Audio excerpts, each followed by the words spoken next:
اور اللہ سبحانہ تعالیٰ نے نبیوں کی بعثت کا دوسرا مقصد قرآن میں فرمایا وَمَا أَرْسَلْنَا مِن رَّسُولٍ إِلَّا لِيُطَاعَ بِإِذْنِ اللَّهِ، کہ ہم نے کسی بستی میں رسول بھیجا وہ اس لیے اس کا مقصد یہ ہوتا کہ اللہ کے حکم سے اس کی اطاعت کی جائے۔ تو نبیوں کے بھیجنے کا یا ان کی بعثت کا، انہیں کسی قوم کی طرف بھیجنے کا مقصد اللہ کا یہ ہوتا کہ وہ نبی کی اطاعت کی جائے، اس کی پیروی کی جائے، اس کی تابعداری کی جائے، اس کی بات مانی جائے، یہ اس کے بھیجنے کا مقصد ہے۔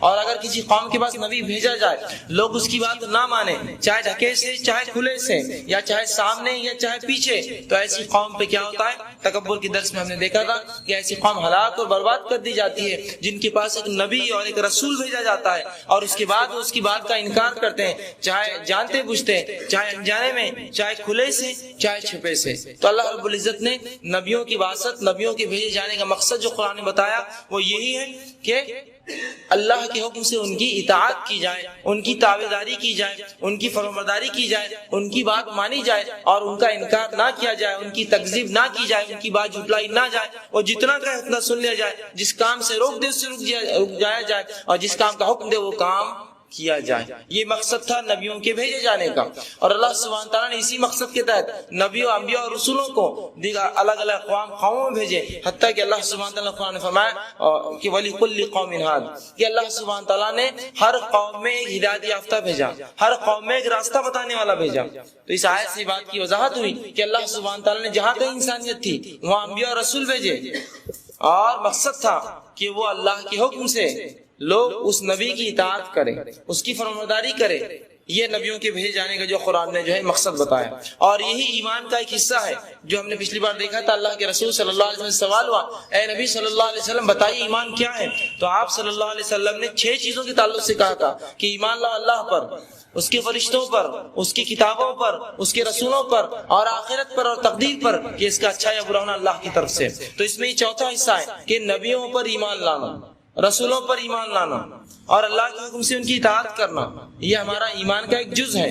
اور جس نے اپنے نبی کی بات کا انکار کیا، چاہے کھلے سے یا چھپے سے، جانتے بوجھتے یا انجانے میں، تو یاد رکھیے وہ ایک بہت بڑے گناہ کا مرتکب ہوا، اور اگر وہ اسی نافرمانی میں مر گیا تو اللہ رب العزت سے وہ جنت کی توقع یا امید نہ کرے۔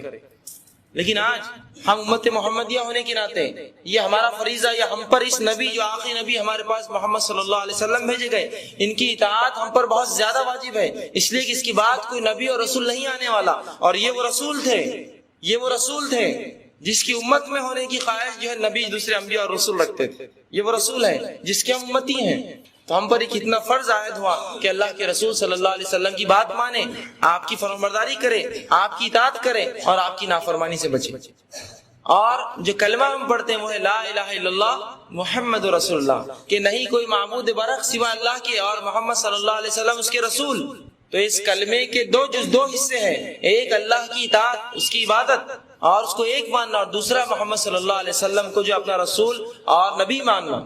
لیکن یہ کلمہ تو ہم پڑھتے ہیں محمد صلی اللہ علیہ وسلم کا، لیکن اگر ہماری زندگیوں کا مطالعہ کریں، زندگیوں کا جائزہ لیں کہ زندگی میں ہم کیا عمل کرتے ہیں جو اللہ کے رسول صلی اللہ علیہ وسلم کے مطابق ہے، تو جب دیکھیں گے ہم ایک ایک عمل کو کھول کر صبح سے لے کر شام تک، ہماری زندگی پیدائش سے لے کر موت تک، تو ہم دیکھیں گے نعوذ باللہ ہم نے دعویٰ تو کیا رسول اللہ صلی اللہ علیہ وسلم ماننے کا، کلمہ تو پڑھا اللہ کے رسول صلی اللہ علیہ وسلم کا، لیکن بات کسی اور کی ہی چلتی ہے، معاملہ کسی اور کا ہی ہوتا ہے، بات کسی اور کی ہی مانی جاتی ہے، اور جب بھی معاملہ ہوتا ہے انکار کا، وہ اللہ کے رسول صلی اللہ علیہ وسلم کی بات کا انکار، چاہے وہ دنیا کے لیے، چاہے معاشر ماحول کی وجہ سے، چاہے بستی اور شہر کے قانون کی وجہ سے، جو بات ٹالی جاتی ہے وہ کس کی ہے؟ اللہ کے رسول صلی اللہ علیہ وسلم کی ہے۔ اور پھر کلمہ ہے محمد صلی اللہ علیہ وسلم کا، اور یہ گمان بھی کر بیٹھے ہیں کہ قیامت کے روز اللہ کے رسول صلی اللہ علیہ وسلم کی شفاعت کریں گے، اور پھر اللہ کے رسول صلی اللہ علیہ وسلم کی نافرمانی کریں اور یہ امید رکھیں۔ تو کیا یہ عقیدہ، یہ امید اس کی درست ہے کہ رسول کا انکار کرے، اس کی نافرمانی کرے، اس کی بات نہ مانے، اور پھر یہ امید کرے کہ اللہ سبحانہ تعالیٰ مجھے جنت دے گا، اور یہ کلمہ پڑھے کہ میں محمد صلی اللہ علیہ وسلم کا رسول مانتا ہوں؟ تو کیا یہ قول صحیح ہوگا عمل کے معاملے میں؟ کیا جو قول، جو بات ہم نے کہی اور ہمارا عمل دونوں یکساں ہوئے؟ پھر بالکل نہیں، یاد رکھیے۔ تو آئیے چند باتیں میں آج آپ کے سامنے اللہ کے رسول صلی اللہ علیہ وسلم کی اطاعت کے تعلق سے رکھتا ہوں کہ اللہ کے رسول صلی اللہ علیہ وسلم کی اطاعت کیا ہے۔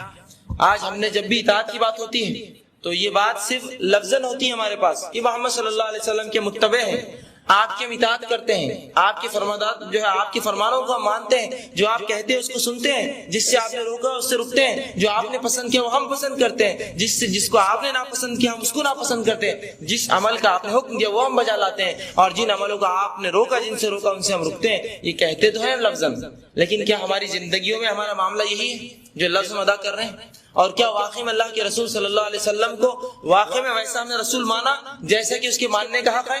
کلمہ تو پڑھا محمد رسول اللہ صلی اللہ علیہ وسلم کا، لیکن کیا واقعی میں ویسا عمل کر کے ہم نے بتایا کہ ہاں دیکھو یہ اگر ہم کلمہ پڑھتے ہیں تو یہ ہے وہ رسول، یہ ہے اس کی شخصیت، یہ ہے اس کا نمونہ، اور یہ ہمارا عمل اس کے مطابق ہے؟ دیکھ لو آج ہم نے اللہ کے رسول صلی اللہ علیہ وسلم کی اطاعت چھوڑ دی، آپ کی فرمانبرداری چھوڑ دی، اس کا نتیجہ ہے کہ آج اللہ کے رسول صلی اللہ علیہ وسلم کی زندگی مذاق بنا دی گئی ہے دنیا کے سامنے۔ آپ کو جو ہے لوگ جو ہے برا اور بھلا کہتے ہیں، اس کی وجہ ہم بنے، اس لیے کہ لوگوں نے ہمارا عمل دیکھا اور کہا یہ لوگ وہ ہیں جو اپنے آپ کو محمد صلی اللہ علیہ وسلم کا ماننے والا کہتے ہیں، اور اگر یہ عمل ان کا ہے مطلب محمد صلی اللہ علیہ وسلم کی تعلیم یہ تھی، مطلب وہ شخص بھی ایسی تھا جس کی امت یہ ہے، مطلب امت کا رویہ دیکھ کر وہ سمجھتے یہی تعلیم تھی اس شخص کی۔ اور اسی لیے آج اقوام عالم رسول اللہ صلی اللہ علیہ وسلم کی زندگی کا مذاق اڑا رہی ہے۔ یاد رکھیے وہ شخصیت جس کو ہم محترم مانتے ہیں، جس کے لیے ہم جان دینا ایک ادنا سے کام سمجھتے ہیں، وہ شخصیت اس کی زندگی کو مذاق اڑائے اور اس کی وجہ ہم بنے، اس سے بدترین اور کوئی چیز نہیں ہو سکتی ہمارے لیے۔ ہم تو وہ قوم ہونا چاہیے تھا کہ جب لوگ نام لے محمد صلی اللہ علیہ وسلم تو کہے ہاں یہ وہ قوم ہے جو اس فلاں شخص کو مانتی ہے، واقعی میں وہ شخص کچھ تھا، تبھی تو یہ قوم اتنی بہترین قوم۔ صحابہ دیکھیے ہمارے سامنے نمونہ ہے کہ اللہ کے رسول صلی اللہ علیہ وسلم کو ماننے کا انہوں نے جب دعویٰ کیا، یہ کلمہ پڑھا، تو ساری زندگی اپنی ڈھال لی اسی کے اندر، کہ ان کے زندگی کا کوئی شعبہ باقی نہ رہا جس میں رسول اللہ صلی اللہ علیہ وسلم کو انہوں نے اپنا ہادی، اپنا رہبر، اپنا رہنما، اپنے لیے نمونہ اور آئیڈیل نہ بنا لیا کہ بس جو انہوں نے کیا وہ میری زندگی۔ اور صحابہ نے صرف لفظ نہیں کہا، عملاً کر کے دکھایا دنیا کے سامنے، تبھی تو وہ دنیا کے لیے روشن چراغ بن گیا۔ لوگ دیکھ کے ان کو نمونہ لیتے ہیں۔ تو آج ہی ہمارے اعمال نے رسول اللہ صلی اللہ علیہ وسلم کی زندگی کو جو ہے یا ان کی سیرت کو، ان کی شخصیت کو مسخ کر دی کہ رسول کا کلمہ پڑھتے ہیں، لیکن کیا واقعی میں رسول کی زندگی ہماری زندگیوں میں اقوام ہمیں دیکھ کر کیا سمجھیں گی؟ لوگ ہمیں دیکھ کر کیا سمجھیں گے؟ ایک شخص کسی گھر سے نکلتا ہے اور لوگوں کو گالی دیتا ہے، مارتا ہے، جھگڑتا ہے، لوگ کہیں گے اس گھر کی تعلیم ہی ہے تبھی یہ لوگ اس طرح کرتے ہیں۔ تو جب امت مسلمہ کو کچھ لوگ دیکھتے ہیں کہ وہ لوگوں پہ ظلم اور زیادتی کرتے ہیں اور ان کے اخلاق برے ہوتے ہیں، دھوکہ کرتے ہیں اور اسی طرح نقصان دیتے ہیں، تو سمجھتے ہیں ہاں ان کی تعلیم، ان کی شخصیت جس کو یہ مانتے ہیں محمد، اس کی تعلیم ہی ہوں گی تبھی قوم اس طرح سے عمل کرتی ہے۔ اور رسول اللہ صلی اللہ علیہ وسلم کا نمونہ انہوں نے ہم سے لے لیا، اسوہ انہوں نے ہم سے لے لیا، آئیڈیل انہوں نے مان لیا، اور ہم نے اس کو چھوڑ دیا، صرف کلمہ لے لیا ہم نے ان کا، محمد رسول اللہ صلی اللہ علیہ وسلم، اس کا ورد کر رہے ہیں، اس کو پڑھ رہے ہیں۔ کبھی کیا اس کلمے کو سمجھا، اس کے تقاضوں کو جانا؟ رسول اللہ صلی اللہ علیہ وسلم فرماتے ہیں جو ایک بار بھی سچے دل سے یہ کلمہ پڑھے لا الہ الا اللہ محمد رسول اللہ، اللہ سبحانہ تعالیٰ نے اس کے لیے جہنم کو حرام کر دیا۔ تو کیا خالی یہ پڑھنا کافی ہے ہمارے لیے؟ یہ پڑھنے سے مراد کیا ہے؟ اس کو پڑھا، اس کو سمجھا، اس کے مطابق عمل کیا ان دو شخصیتوں پر، اللہ اور اس کے رسول، تو بس پھر وہ کامیاب ہوا۔ اب جہنم کی آگ اس پر حرام ہے۔ یہ صرف لفظ ادا کرنا نہیں ہے، ایسے تو پھر غیر مسلم کئی لوگ کلمہ پڑھ لیتے، کیا وہ بھی بچ گئے اس سے؟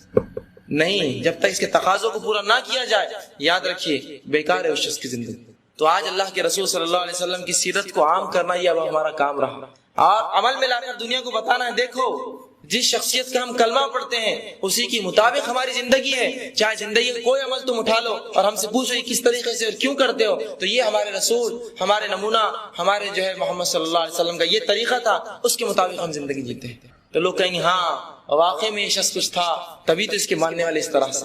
لیکن آج جو نمونہ ہم نے دنیا کے سامنے پیش کیا وہ یہی ہے کہ جلاد، ظالم، اور آج ایک سے ایک القاب لگائے جا رہے، اور وہ رسول جس کے تعلق سے اللہ سبحانہ تعالیٰ نے کہا وَمَا أَرْسَلْنَاكَ إِلَّا رَحْمَةً لِلْعَالَمِينَ کہ نبی صلی اللہ علیہ وسلم نے آپ کو سراپا رحمت بنا کر بھیجا، اس شخصیت کے تعلق سے لوگ کہتے ہیں کہ دنیا کا سب سے بڑا ٹیررسٹ اگر کوئی تھا تو نعوذ باللہ محمد صلی اللہ علیہ وسلم، اس لیے کہ انہوں نے کچھ حرکتیں دیکھی ہماری ایسی، وہ مجبور ہے اس چیز پر کہ اگر فلاں قوم فلاں عمل کرتی ہے تو فلاں وجہ ہوں گی کہ ان کو مانتی ہے، تبھی یہ شخص نے اس کو سکھایا گا، تبھی عمل اس طرح سے کرتا ہے۔ یا کہنے والوں نے تو یہاں تک کہہ دیا کہ محمد صلی اللہ علیہ وسلم دنیا کو دیا ہی کیا، صرف تلوار دی اور لڑنا سکھایا۔ یہ کیوں ہوا؟ یہ ہماری بدعمالیاں ہیں، کہ ہم نے اس شخص کی زندگی کو نمونہ نہیں بنایا اور اس کے مطابق عمل کر کے نہیں بتایا کہ دیکھو یہ ہے وہ شخصیت جس کے بارے میں تم کہہ رہے ہو اور یہ ہے اس کا نمونہ کہ آج اس کی زندگی کے مطابق ہم چلے تو یہ ہماری زندگیاں تمہارے لیے نمونہ بن چکی. تو آج ہم نے اللہ کے رسول صلی اللہ علیہ وسلم کو صرف کلمہ پڑھ لیا اور اعمال سے ہماری زندگیاں ساری خالی ہیں. اللہ کے رسول صلی اللہ علیہ وسلم کی اطاعت کے تعلق سے قرآن میں اللہ سبحانہ تعالیٰ نے اتنی بار حکم دیا، اتنی بار کہ آپ پڑھیں گے تو تھک جائیں گے، لیکن اطیعوا اللہ و رسولہ کہ اطاعت کر اللہ کی اور اس کے رسول صلی اللہ علیہ وسلم کی، کہ فرما برداری کرو اللہ کی اس کے رسول صلی اللہ علیہ وسلم کی. قرآن بار بار یہ آیتوں کو دہراتا، بار بار یہ آیتیں دہرائی جاتی کہ اطاعت کرو اللہ کی اس کے رسول کی، فرما برداری کر لو اللہ اس کے رسول کی، بات مانو اللہ اور اس کے رسول صلی اللہ علیہ وسلم. لیکن آج کیا ہم بات مانتے ہیں؟ جب بھی اللہ کے رسول صلی اللہ علیہ وسلم کی بات آتی ہے نا تو سب سے پہلے میں اپنی خواہش کو ترجیح دیتا ہوں، اپنی خواہش کہ میرا دل کیا چاہتا ہے، پھر میرے سماج اور معاشرے والے کیا چاہتے ہیں، اور میرے گھر اور سوسائٹی والے کیا چاہتے ہیں، اور پھر محمد صلی اللہ علیہ وسلم نے کیا کہا اور کیا چاہتے تھے. یہ ہوتا ہے، یہ سنت پر عمل ہے، اور یہ کلمہ ہم پڑھتے ہیں اور تصور لگائے بیٹھے ہیں کہ ہم جنتی ہوں گے. اللہ کے رسول صلی اللہ علیہ وسلم کی زندگی کا واقعہ سنیں. عمر ابن خطاب رضی اللہ عنہ اللہ کے رسول صلی اللہ علیہ وسلم کے ساتھ جانے لگے اور کہا اللہ کے رسول صلی اللہ علیہ وسلم میں آپ کو اپنے ماں باپ سے اور اپنی جان سے جو ہے کم محبت، مطلب میں اپنے ماں باپ کو اور اپنی جان اس کے بعد آپ سے محبت کرتا ہوں. تو اللہ کے رسول صلی اللہ علیہ وسلم نے کہا عمر ابھی تمہارا ایمان مکمل نہیں ہوا. فوراً کہ اللہ کے رسول صلی اللہ علیہ وسلم میں اپنے ماں باپ سے زیادہ آپ کو پسند کرتا ہوں. کہا عمر ابھی بھی تمہارا ایمان مکمل نہیں ہوا. تو کہا اللہ کے رسول صلی اللہ علیہ وسلم میں آپ کو اپنی نفس سے زیادہ محبت کرتا ہوں. تو کہا الان یا عمر، عمر اب تو ایمان کو پہنچے.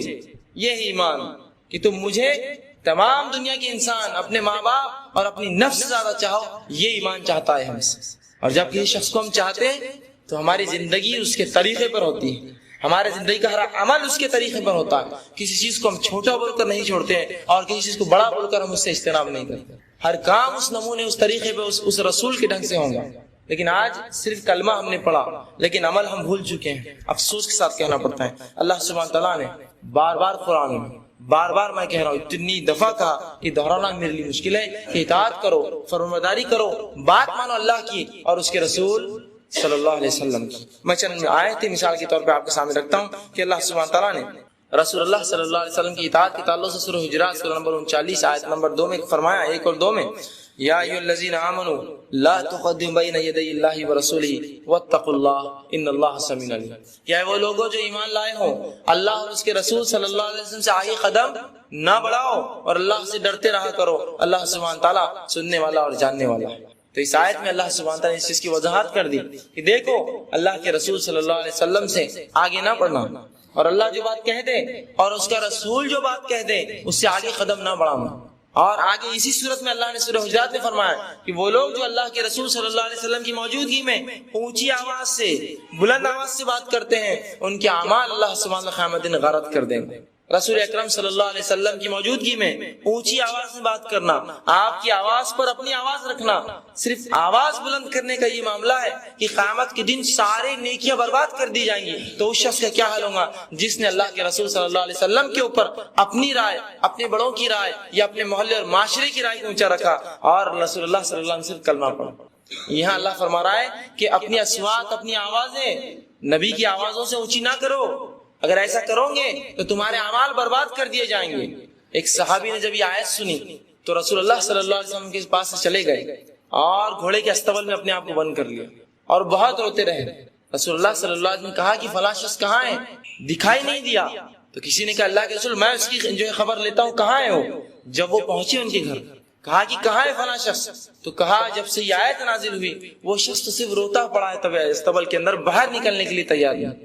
وہ پہنچے اور کہا کیا ماجرا ہے؟ تو کہا اللہ نے یہ آیت نازل کر دی کہ جو لوگ نبی اکرم صلی اللہ علیہ وسلم کے سامنے اونچی آواز میں بات کرتے ہیں اللہ سبحانہ تعالیٰ ان کے اعمال کو غارت کر دے گا. اور وہ صحابی کی آواز جو ہے فطری طور سے بہت اونچی تھی. تو کہا میں نے تو اونچی آواز میں بات کر لی، میرے تمام اعمال غارت ہو گئے، اب میرا جی کر کیا فائدہ، اس لیے میں نے یہاں بند کر لیا. تو کہا میں رسول اللہ صلی اللہ علیہ وسلم ابھی بجا کے بات بتاتا ہوں جو تم مجھ سے کہہ رہے ہیں. اور انہوں نے اللہ کے رسول صلی اللہ علیہ وسلم کی بات ان تک بتائی. تو صحابہ دیکھتے کس طرح سے ڈر رہے تھے کہ رسول اللہ صلی اللہ علیہ وسلم کی موجودگی میں اونچی آواز میں بات کرنا ہمارے تمام اعمال کو غارت کرنے کے لیے کافی ہے. تو اللہ کے رسول صلی اللہ علیہ وسلم کے آگے بات کرنا، آپ کی بات پر اپنی بات کو رکھنا، آپ کی حدیث کے سامنے اپنے قولوں کو رکھنا، یا آپ کی سنت سامنے آ جائے اور اس کے بعد یہ کہنا کہ فلاں نے کیا کیا اور فلاں نے کیا کہا، یہ تو کیا ہوگا بس اس شخص کا اندازہ ہی کیا جا سکتا ہے کہ آواز اونچی کر لے تو تمام اعمال برباد ہیں دنیا اور آخرت میں، اور جو اس کے اوپر رائے رکھ لے یا اس سے زیادہ کرے تو اس شخص کا کیا حال ہوگا صرف ہم تصور ہی کر سکتے ہیں۔ اور اللہ سبحانہ تعالیٰ دیکھیے آگے فرماتا ہے قرآن کے اندر سورہ آل عمران سورہ نمبر 3 آیت نمبر 31 میں اللہ فرماتا ہے قل ان کنتم تحبون اللہ فاتبعونی یحببکم اللہ ویغفر لکم ذنوبکم واللہ غفور رحیم۔ کہ نبی صلی اللہ علیہ وسلم آپ کہہ دیجیے قل، اے لوگوں سن لو، ان کنتم تحبون اللہ، کہ اگر تم دعویٰ کرتے ہو اللہ سے محبت کا، فاتبعونی تو تمہارے لیے واجب ہے اور لازم ہے میری اتباع کرو، یحببکم اللہ تب اللہ تم سے محبت کرے گا، وَيَغْفِرْ لَكُمْ ذُنُوبَكُمْ اور تمہارے گناہوں کو معاف کریں گا، واللہ غفور رحیم اللہ سبحانہ تعالیٰ گناہ معاف کرنے والا اور رحم کرنے والا۔ تو نبی اکرم صلی اللہ علیہ وسلم کی اطاعت میں اللہ کی محبت ہے، کی اطاعت میں اللہ کی رضا ہے۔ جس نے اللہ کے رسول صلی اللہ علیہ وسلم کی اطاعت نہیں کی اس کا اللہ سے محبت کا دعویٰ جھوٹا ہے، اس کا اللہ کو رب ماننے کا دعویٰ بھی جھوٹا ہے، اس لیے کہ رسول کی اتباع اس پر فرض ہے جو اللہ سے محبت کا دعویٰ کرتا ہے۔ بہرحال یہ آیت تو یہود و نصارہ کے لیے تھی، مشرکین مکہ کے لیے تھی کہ وہ سب اللہ سے محبت کا دعویٰ کرتے ہیں لیکن رسول کی اطاعت نہیں کرتے۔ یہ آیت تو ان کے لیے آئی تھی، لیکن افسوس آج مسلمانوں کی آیتیں پڑھ پڑھ کے سنانی پڑتی ہے کہ سنو اے مسلمانوں کہ اگر اللہ سے محبت کے دعوے کرتے ہو، اپنے اعمال کو قبول کروانا چاہتے ہو، اپنی نماز روزے زکوٰۃ حج اچھائیوں کو قبول کروانا چاہتے ہو تو رسول اللہ صلی اللہ علیہ وسلم کی اطاعت کے اندر ہی وہ چابی اور وہ کنجی ہے جو اللہ سبحانہ تعالیٰ کی محبت دلائے، ورنہ اللہ کی محبت بھول جاؤ کہ اللہ سبحانہ تعالیٰ کبھی محبت کریں گے اور کبھی ہم پر رحم کریں۔ تو رسول اکرم صلی اللہ علیہ وسلم کی اطاعت میں ہی، آپ کی فرمانبرداری میں ہی، آپ کی بات ماننے میں ہی اللہ سے محبت، اللہ کی مغفرت ہم تک آئے۔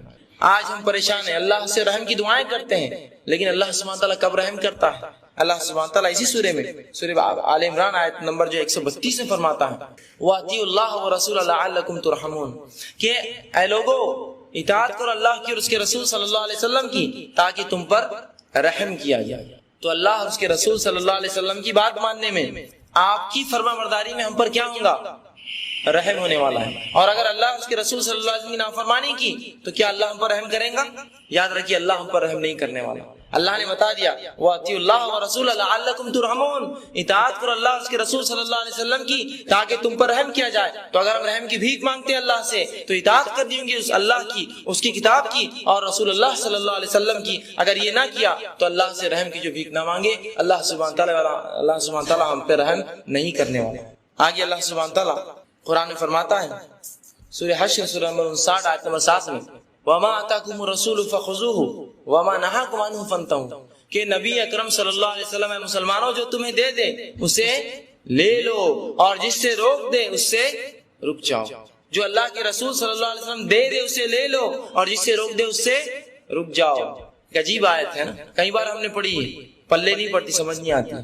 وہ لوگ جو یہ کہتے ہیں کہ رسول اللہ صلی اللہ علیہ وسلم کی سنت پر عمل کرے تو ثواب ہے اور اگر نہ کرے تو کوئی گناہ نہیں ہے نا۔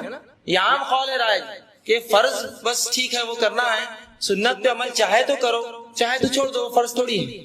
اللہ کیا فرماتا ہے وَمَا آتَاكُمُ الرَّسُولُ فَخُذُوهُ، نبی جو تمہیں دے دے اسے لے لو، وَمَا نَهَاكُمْ عَنْهُ فَانْتَهُوا اور جس سے روک دے اس سے رک جاؤ۔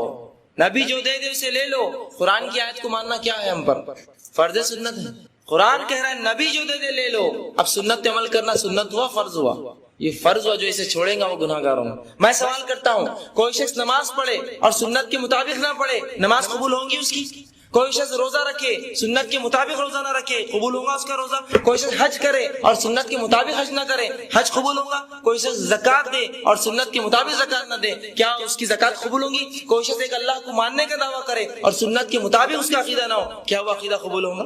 بتائیے نہ ہوگا اس کا عقیدہ قبول؟ کیوں نہیں ہوگا؟ اللہ نے تو کہہ دیا نماز پڑھ لو، یہ کون ہے جو بتائیں گا نماز کیسی پڑھنا؟ اللہ نے تو کہا وضو کر لو، غسل کر لو، یہ چیز شرائط ہے، کون بتائیں گا یہ سب چیز؟ اور اللہ نے تو کہہ دیا زکوٰۃ دے دو، کتنی دینا ہے کون بتائیں گا ہمیں؟ پوری اٹھا کے دے دے پورا مال، کتنی فیصد دیں گے؟ اور جانوروں میں کتنی، اور غلے میں کتنی، اور پیسے سونے چاندی اور روپیے میں کتنی، کون بتائیں گا؟ اور اللہ نے کہا حج کرو، کیسے کرے حج، کیا کیا طریقے ہوں گے، کون بتائیں گا ہمیں؟ رسول اللہ صلی اللہ علیہ وسلم بتائیں گا۔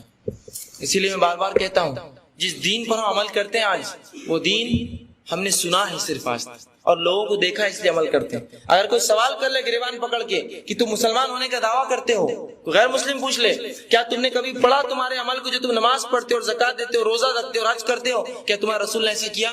یاد رکھیں شرموں سے ہماری منڈی جھک جاتی. خیر واقعی میں ہم نے نہیں پڑھا، اس لیے کہ ہم نے دیکھا، ہم سے بڑوں کو ہم نے کیا. ایک ہندو کیوں ہے؟ اس لیے کہ اس کا باپ ہندو. اور ایک عیسائی کیوں ہے؟ اس لیے کہ اس کا باپ عیسائی ہے.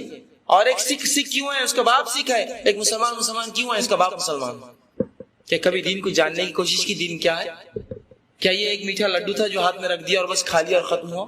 صحابہ نے اس کے لیے اتنی محنتیں کی اور اتنی محنتوں کے بعد یہ دین ہم تک پہنچا اور ایسی ایسی قربانیاں دی. یاد رکھیے اور ان کے لیے دین پر عمل کرنا اتنا آسان ہوتا ہے ہمارے لیے تو بلال رضی اللہ عنہ خام و خواہ جو دھوپ کے اندر ان کے سینے میں پتھر رکھے انہیں جو تکلیف نہ دی جاتی، وہ بھی ہمارے طرح بول دیتے لا الہ الا اللہ محمد رسول اللہ، سنت پہ عمل کرنا ضروری نہیں، یہ نہیں وہ نہیں، آرام سے زندگی گزارو نا، کیوں تکلیف سے نہ. صحابہ کے لیے دین یہ کلمہ پڑھنا اتنا آسان نہ تھا. جب پڑھا محمد صلی اللہ علیہ وسلم کلمہ تو اس کے مطابق عمل کیا اور ہر آنے والی تکلیف کو برداشت کیا. تو رسول اللہ صلی اللہ علیہ وسلم جو دے دیا ہمیں اسے کیا کرنا ہے؟ ہمیں لے لو. قرآن کی آیت کہہ رہی ہے اور جس چیز سے تمہیں روک دے اس سے رک جاؤ. اب نبی اکرم صلی اللہ علیہ وسلم کوئی فرمان آ جائے فلاں عمل ایسا ہوگا اور میں نے ایسا نہیں کیا تو کیا ہونے والا ہے؟ میں قرآن کے خلاف گیا، میں اللہ رب العزت کے خلاف گیا، میں شریعت کے خلاف گیا اور میں جنت کے خلاف گیا. بالکل واضح بات. تو رسول اللہ صلی اللہ علیہ وسلم کی زندگی یہ ہمارے نمونہ ہے. اللہ سبحانہ تعالیٰ جو ہے اسی طرح قرآن فرماتا ہے وَمَن يُطِعِ الرَّسُولَ فَقَدْ أَطَاعَ اللَّهَ، کہ جس نے نبی اکرم صلی اللہ علیہ وسلم کی اطاعت کی اس نے فقط کس کی اطاعت کی؟ اللہ کی اطاعت کی. نبی کی اطاعت اللہ کی اطاعت، نبی کی نافرمانی اللہ کی نافرمانی، نبی کا خوش ہونا اللہ کا خوش ہونا، نبی کا ناراض ہونا اللہ کا ناراض ہونا، اور نبی کا کسی کو جہنمی کہنا اللہ نے اس کو جہنم نصیب کر دیا، اور نبی کا کسی کو جنتی کہنا اللہ نے اس کو جنت دے دی. بس یہ ہے نبی اکرم صلی اللہ علیہ وسلم، یہ اس کی شخصیت. لیکن اس شخصیت کو ہم نے پہچانا ہی نہیں کہ یہ کیا ہے. اللہ کے رسول صلی اللہ علیہ وسلم کے تعلق سے اللہ سبحانہ تعالیٰ قرآن میں ایک جگہ فرماتا ہے یا ایھا الذین آمنوا، سورہ نساء سورہ نمبر 4 آیت 59 میں فرماتا ہے یا ایھا الذین آمنوا اطیعوا اللہ ورسولہ واولی الامر منکم فإن تنازعتم فی شیء فردوہ الی اللہ ورسولہ ان کنتم تؤمنون باللہ والیوم الآخر. کہ اللہ سبحانہ تعالیٰ اس آیت میں فرماتا ہے وہ لوگوں جو ایمان لائے ہو اطاعت کرو اللہ کی اور اطاعت کرو اس کے رسول کی، اور تم میں سے وہ لوگ جو اولو الامر ہے چاہے خلفاء ہو، تمہارے خلیفہ ہو یا تمہارے علماء ہو. لیکن جب یہ آیت ہم پڑھتے ہیں ایک بات بالکل ذہن میں رکھیے آپ کہ اللہ اور اس کے رسول صلی اللہ علیہ وسلم کی ماتحت اطاعت اولو الامر کی. اگر اولو الامر ایسا کوئی کام کہے جو اللہ اور اس کے رسول نے نہیں کہا تو یہاں اس کی اطاعت نہیں کی جائے گی. اس لیے کہ اللہ نے کہا اطیعوا اللہ واطیعوا الرسول واولو الامر منکم، تم میں جو امر دیے گئے ہیں تو لہٰذا یہ جو امر والے لوگ ہیں ان کی اطاعت تب ہوگی جب اللہ اور اس کے رسول کے مطابق وہ حکم دیں گے. اگر اس سے خلاف دیں گے تو کسی کے حکم کی بات یا کوئی حکم مانا نہیں جائے گا. فَإِن تَنَازَعْتُمْ فِي شَيْءٍ، کہ اگر کسی معاملے میں کوئی تنازع ہو جائے، اختلاف ہو جائے، فَرُدُّوا إِلَى اللَّهِ وَرَسُولِهِ، تو پلٹا دو اس بات کو اللہ اس کے رسول کی طرف. پتہ کیا چلا اس آیت سے کہ اختلاف اگر ہو جائے کسی مسئلے میں تو کہاں لوٹاؤ مسئلے کو؟ اللہ اور اس کے رسول کی طرف پلٹا دو. ان کنتم تؤمنون باللہ والیوم الآخر، اگر تم ایمان رکھتے ہو اللہ پر یوم آخرت پر تو ایسا کرنا، اور اگر نہیں رکھتے ہو تو پھر بات جہاں چاہے وہاں پلٹا دے. شرط لگا دی کہ اگر تم اللہ اور اس کے آخرت کے دن پر ایمان رکھتے ہو تو جب بھی کوئی دین میں اختلاف ہو اللہ اس کے رسول صلی اللہ علیہ وسلم کی طرف بات کو پلٹا دینا. ایسا نہ کیا تو تم اللہ پر ایمان رکھنے والے اور قیامت پر ایمان رکھنے والے نہ ہوئے.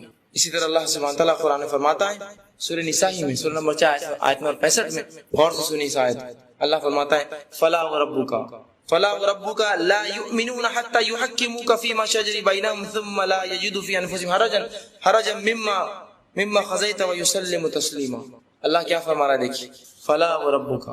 عجیب چیز ہے اس آیت کی شروعات میں اللہ رب العزت نے قرآن میں کئی قسمیں کھائی. والعصر قسم زمانے کی، والفجر قسم فجر کی، والتین والزیتون قسم ہے جو تین انجیر کی اور زیتون کی، وطور سینین اور اس طور پہاڑ کی، وہذا البلد الامین اور اس شہر مکہ کی. یہ بھی قسم کھائی.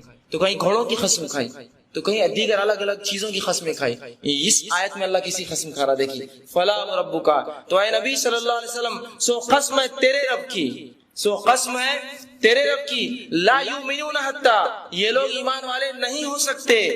فلا وربک لا یؤمنون حتی یحکموک، یہ لوگ ایمان والے نہیں ہو سکتے جب تک کہ اپنے سارے معاملات میں آپ کو حاکم نہ بنا لے.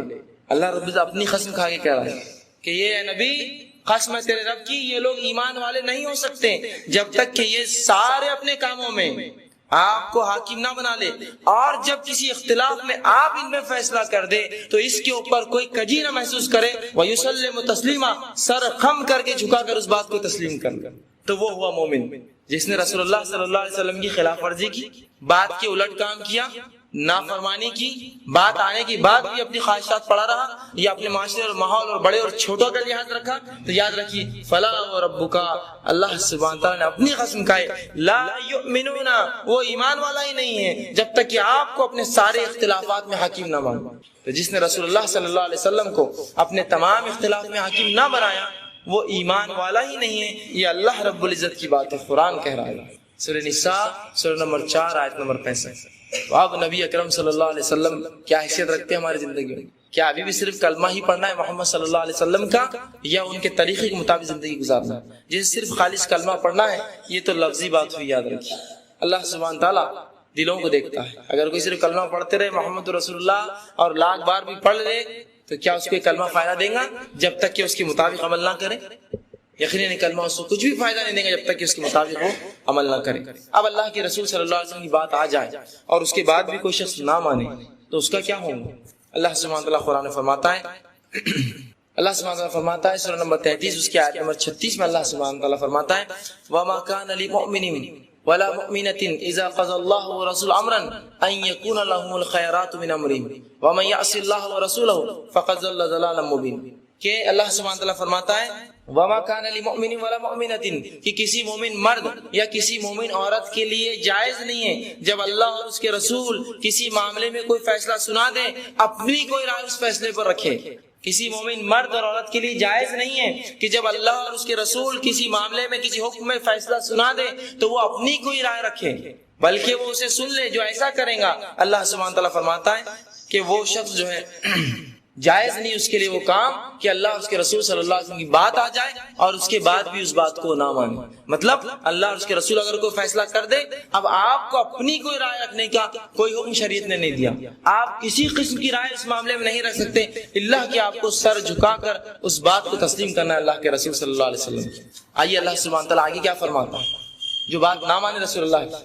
آگے اللہ فرماتا ہے سورہ توبہ سورہ نمبر 9 آیت نمبر 24 میں اللہ فرماتا ہے قُلْ إِنْ كَانَ آبَاؤُكُمْ وَأَبْنَاؤُكُمْ وَإِخْوَانُكُمْ وَأَزْوَاجُكُمْ وَعَشِيرَتُكُمْ وَأَمْوَالٌ اقْتَرَفْتُمُوهَا وَتِجَارَةً تَخْشَوْنَ كَسَادَهَا وَمَسَاكِنُ تَرْضَوْنَهَا أَحَبَّ إِلَيْكُم مِّنَ اللَّهِ وَرَسُولِهِ وَجِهَادٍ فِي سَبِيلِهِ فَتَرَبَّصُوا حَتَّى يَأْتِيَ اللَّهُ بِأَمْرِهِ وَاللَّهُ لَا يَهْدِي الْقَوْمَ الْفَاسِقِينَ، کہ اللہ فرماتا ہے کہ اے نبی صلی اللہ علیہ وسلم کہہ دیجئے قُلْ إِنْ كَانَ آبَاؤُكُمْ، چاہے وہ تمہارے باپ ہو، وَأَبْنَاؤُكُمْ تمہارے بیٹے ہو، وَإِخْوَانُكُمْ تمہارے بھائی ہو، وَأَزْوَاجُكُمْ تمہارے جو بیویاں ہو، وَعَشِيرَتُكُمْ یا تمہارے کنبے اور قبیلے والے ہو، یا تمہاری وہ دولتیں جو تم نے کما رکھی ہے، یا وہ تجارت جس میں تم گھاٹے سے ڈرتے ہو، یا وہ گھر جن میں تم رہنا پسند کرتے ہو، اللہ اور اس کے رسول اور اس کی راہ میں جہاد سے زیادہ تم ان سے محبت کرتے ہو، فتربصوا تو تم انتظار کرو اللہ کے عذاب کا، حتی یأتی اللہ بامرہ جب تک کہ اللہ اپنا حکم تم پہ عذاب نہ ڈالے، واللہ لا یہدی القوم الفاسقین، اور اللہ سبحانہ تعالیٰ ایسی فاسق قوم کو ہدایت نہیں دیتا۔ اللہ رب العزت نے 8 باتیں گنائی ہیں اور یہی 8 باتیں ہیں جو ہم کو اللہ اس کے رسول کی اطاعت سے روکتی ہے۔ آباؤکم ہمارے باپ دادا نہیں کرتے تھے، وابناؤکم ہمارے بچے نہیں کرتے، یہ ہم نہیں کر سکتے یہ کام، ان کا کیا ہوگا؟ واخوانکم اور ہمارے بھائی لوگ نہیں کرتے یہ کام، وازواجکم ہماری بیویاں، وعشیرتکم ہمارے کنبے اور قبیلے والوں کا طریقہ نہیں ہے، اور مال جس کو کمانے کے لیے انسان اپنے دین کو چھوڑ دیتا ہے، اور وہ گھر جس کے جو تجارت ہے جس کے نقصان سے انسان ڈرتا ہے، اور وہ گھر جس میں رہنا پسند کرتا ہے نا، یہ 8 چیزیں ہی وجہ بنتی ہے اللہ اور اس کے رسول کی نافرمانی کی۔ سب گنا دیا اللہ نے، کہا احب الیکم من اللہ ورسولہ، کہ اللہ اور اس کے رسول صلی اللہ علیہ وسلم سے زیادہ اور اللہ کی راہ میں جہاد کوشش کرنے سے زیادہ تم اس سے محبت کرتے ہو، فتربصوا تو پھر تم انتظار کرو، حتی یأتی اللہ بامرہ جب تک کہ اللہ اپنا فیصلہ نہ دے، واللہ لا یہدی القوم الفاسقین، اللہ فاسق قوم کو ہدایت نہیں دیتا۔ ایسا شخص کون ہے؟ پہلے دیکھا جائز نہیں ہے رائے رکھنا، دوسرا کہا فاسق ہے جو اللہ اور اس کے رسول کے بعد اپنی بات رکھے۔ آگے دیکھیے اللہ کیا فرماتا ہے اس سے بڑھ کر، سورہ آل عمران سورہ نمبر 3 آیت 32 میں اللہ فرماتا ہے فَإِن تَوَلَّوْا فَإِنَّ اللَّهَ لَا يُحِبُّ الْكَافِرِينَ، اے نبی صلی اللہ علیہ وسلم ان کو اطاعت کا حکم دو اپنی، اگر یہ آپ کی فرمانبرداری اطاعت بات نہ مانے اور آپ سے منہ پھیر لے فَإِن تَوَلَّوْا، اور منہ پھیر کے جائے فَإِنَّ اللَّهَ لَا يُحِبُّ الْكَافِرِينَ، تو اللہ ایسے کافروں سے محبت نہیں کرتا۔ جو اللہ کے رسول صلی اللہ علیہ وسلم کی بات کو چھوڑ کر پلٹ کر جائے وہ اللہ سبحانہ اللہ کہہ رہا ہے اللہ ایسی کافروں کی جو ہے اس کو پسند ہے، ایسے کافروں کو پسند نہیں کرتا۔ وہ شخص جو اللہ کے رسول صلی اللہ علیہ وسلم کی بات آ جائے اور انکار کرے، وہ شخص کیا ہوا؟ شریعت کے مطابق وہ کافر ہوا جو رسول اللہ صلی اللہ علیہ وسلم کی بات نہ مانے۔ اسی طرح اللہ کے رسول صلی اللہ علیہ وسلم کے تعلق سے قرآن میں آگے سورہ نور سورہ نمبر جو 24 آیت میں 47 سے 51 میں اللہ سبحانہ تعالیٰ نے منافقین کا تذکرہ کیا اور کہا منافقوں کی صفتیں بتائی کہ جب اللہ اس کے رسول کو فیصلہ دیتے ہیں ان کے اس میں تو اس کو پسند نہیں کرتے ہیں، لیکن جب اللہ اور اس کے رسول کو ایسی بات کہتے ہیں جو ان کے حق میں بہتر ہو تو خوش ہو کر اللہ اس کے رسول کی طرف دوڑ پڑتے ہیں۔ کیا آج نعوذ باللہ ایسا حال ہمارا نہ ہو گیا کہ اللہ اس کے رسول کی جب بات ہمارے کے خلاف، تجارت کے، گھر والوں کے، رشتہ داروں کے خلاف جاتی ہے اس بات کو ترک کر دیا جاتا ہے، لیکن شریعت جب ہمارے فیصلے حق میں فیصلہ کرتی ہے فوراً دوڑ پڑتے ہیں کہ بس اس شریعت سے زیادہ، اس دین سے زیادہ تو مجھے کچھ محبت نہیں۔ لیکن جب کوئی فیصلہ ایسا آتا ہے فلاں چیز حرام شریعت کہتی ہے نہیں یہ بات تو نہیں مانیں گے، لیکن شریعت کہتی ہے ٹھیک ہے تو دوڑے دوڑے آتے ہیں۔ یہ تو منافقین کی صفت ہے، جب اللہ اور اس کے رسول کی جو بات پسند آئی اس پہ خوش ہوتے ہیں، جو پسند نہیں ہے اس کو چھوڑ دیتے ہیں۔ یہ تو یہودیوں کا طریقہ ہوا کہ وہ اللہ کی شریعت کا وہ حصہ مانتے جو پسند کرتے، وہ حصہ نہ مانتے جو انہیں پسند نہیں آتا۔ لیکن ہم امت محمدیہ میں ہیں، ہمیں وہی عمل کرنا ہے جو اللہ اس کے رسول صلی اللہ علیہ وسلم نے جو ہے کیا۔ تو اللہ سبحانہ تعالیٰ نے پہلے جائز قرار نہیں دیا، دوسری آیت میں فرمایا فاسق ہے، تیسری میں کہا کافر ہے، چوتھی میں کہا وہ منافق ہے جو رسول اللہ کی بات نہ مانے۔ اور منافقین کا ٹھکانہ کیا ہے؟ ان المنافقین فی الدرک اسفل من النار ولن تجد اللہ سبحانہ فرماتا ہے کہ منافق وہ ہے، ان المنافقین فی الدرک اسفل من النار، کہ منافق وہ ہے جو جہنم کے سب سے نچلے طبقے میں ہوں گا۔ در کی اسفل والا حصہ رسول اللہ فرماتے ہیں اسفل جہنم کا سب سے نچلا گڑھا ہے، اور جہنم کیا ہے؟ رسول اللہ فرماتے ہیں اگر کوئی ایک پتھر جہنم میں پھینک دیا جائے تو 70 سال لگیں گے اس کے تل میں پہنچنے کے لیے، اس جگہ وہ ہوگا منافق۔ تو رسول اللہ کی کچھ بات تو مانے کچھ نہ مانے، جو خلاف جائے اپنے عمل کے اسے چھوڑ دے، اور جو اپنے حق میں اس کو قبول کرے۔ جبکہ مومنوں کا قول تو کیا ہوتا ہے؟ جب اللہ اور اس کے رسول کی بات ان کے پاس آتی ہے تو وہ سمعنا واطعنا کہتے ہیں، ہم نے سنا، ہم نے اطاعت کی۔ اور کافر کیا کہتے ہیں؟ منافق کیا کہتے ہیں؟ سمعنا وعصینا، ہم نے سنا، ہم نے نہیں مانا، ہم نے نافرمانی کی۔ اور اللہ کے رسول صلی اللہ علیہ وسلم کے تعلق سے اللہ فرماتا ہے کہ لقد کان لکم فی رسول اللہ اسوۃ الحسنہ، کیا مسلمانوں اللہ کے رسول صلی اللہ علیہ وسلم میں تمہارے لیے بہترین آئیڈل، بہترین نمونہ ہے۔ کیا اس نمونے کو، اس آئیڈیل کو کبھی ہم نے آئیڈیل سمجھا؟ بتائیے، کیا اس محمد صلی اللہ علیہ وسلم کی شخصیت کو کبھی ہم نے نمونہ سمجھا کسی بات میں؟ یاد رکھیے کافروں نے اللہ کے رسول صلی اللہ علیہ وسلم کا آئیڈیل بنایا، ان کی زندگی سے وہ نمونے لیتے ہیں، آپ کی زندگی کو آئیڈیل بنا کر وہ جو اپنے منصوبے بناتے ہیں۔ لیکن یہ قوم جو اس نبی کی ماننے والے ہونے کا دعویٰ کرتی ہے وہ قوم جو ہے اس نبی کی بات ماننے کو تیار ہے، لیکن ہمارے لیے شخصیت صرف ایک نام ہے، صرف ایک ورد ہے، ایک کلمہ ہے، اور بس ایک چومنے چاٹنے اور اوڑھنے اور بچھونے کا، بس اس سے ہٹ کر اس شخصیت کی اور توغرے اس سے ہٹ کر کوئی نمونہ نہیں ہے۔ کیا کبھی زندگی میں ہم نے سوچا کسی کام سے پہلے کہ رسول اللہ صلی اللہ علیہ وسلم نے کیا کیا؟ اس معاملے میں آپ کا منہج، آپ کا طریقہ، آپ کا نمونہ، آپ کا عمل کیا تھا؟ افسوس کافروں نے اس شخصیت سے فائدہ اٹھایا، اور جو اس کے متبع ہونے کا دعویٰ کرتے ہیں ان کو کچھ فائدہ نہ ہو اس کی شخصیت۔ بالکل افسوس ساتھ کہہ رہا ہوں یہ بات کہ تاریخ میں لوگ یہ کہتے ہیں، تاریخ دانوں نے یہ بات لکھی کہ اگر محمد صلی اللہ علیہ وسلم آج اس دنیا میں آ جائے، ایک شخص لکھتا ہے، بڑا مشہور شخص ہے، وہ کہتا ہے کہ اگر محمد صلی اللہ علیہ وسلم آج اس دنیا میں آ جائے تو دنیا کے سارے مسائل وہ اس طرح حل کر دیں گے جس طرح ایک آدمی ٹیبل پر چائے پیتا ہے، بس ویسے اس کے لیے مسئلہ اس شخص کے لیے حل کرنا ہے اس دنیا کی۔ تو وہ شخصیت نے تو ہمارے لیے سارا دین کھول کر رکھ دیا، اتنی آسانیاں کر دی، اور اس کے بعد ہم نے اس نمونے کو ہی چھوڑ دیا۔ اور ہمارے نمونے کون ہیں؟ اللہ سبحانہ کیا فرماتا ہے؟ لقد کان لکم فی رسول اللہ اسوۃ الحسنہ، کہ اللہ کے رسول صلی اللہ علیہ وسلم میں مسلمانوں تمہارے لیے بہترین نمونہ ہے۔ ہمارے لیے آج کس میں نمونہ ہے؟ آج کس کو آئیڈیل بنایا، کس کو اسوہ بنایا اور زندگی گزاری اس کے مطابق، اور پتہ نہیں کیا کیا اس کے علاوہ۔ لیکن یہ شخصیت کبھی نمونہ نہ بنی کہ یہ ایسا تھا، اس کا اٹھنا یہ، اس کا چلنا یہ، اس کا بیٹھنا یہ، اس کے فیصلے ایسے، اس کا کام ایسا، اس کی عادت اور ایسی، سب میں اپناؤں گا، جیسا یہ کرے گا ویسا میں کروں گا۔ یہ ہے میرا رول ماڈل اور یہ ہے میرا نمونہ۔ لیکن ہمارے رول ماڈلز کون ہیں؟ یہ سب کو نمونہ بنا لیا، لیکن جو نمونہ اصل دیا گیا تھا اس کو مسخ کر دیا، ختم کر دیا اس کو۔ اور اللہ کے رسول صلی اللہ علیہ وسلم کے پاس ایک صحابی آیا، ایک واقعہ سن لیجیے۔ انصاری صحابی تھے، بہت غم زدہ تھے، افسوس تھا چہرے پہ۔ اللہ کے رسول صلی اللہ علیہ وسلم کے پاس آئے، رسول نے کیا بات ہے تم بڑے افسوس میں دکھتے ہو؟ تو کہا اللہ کے رسول غم کھایا جاتا ہے۔ تو کہا کیا غم کھایا جاتا ہے تمہیں؟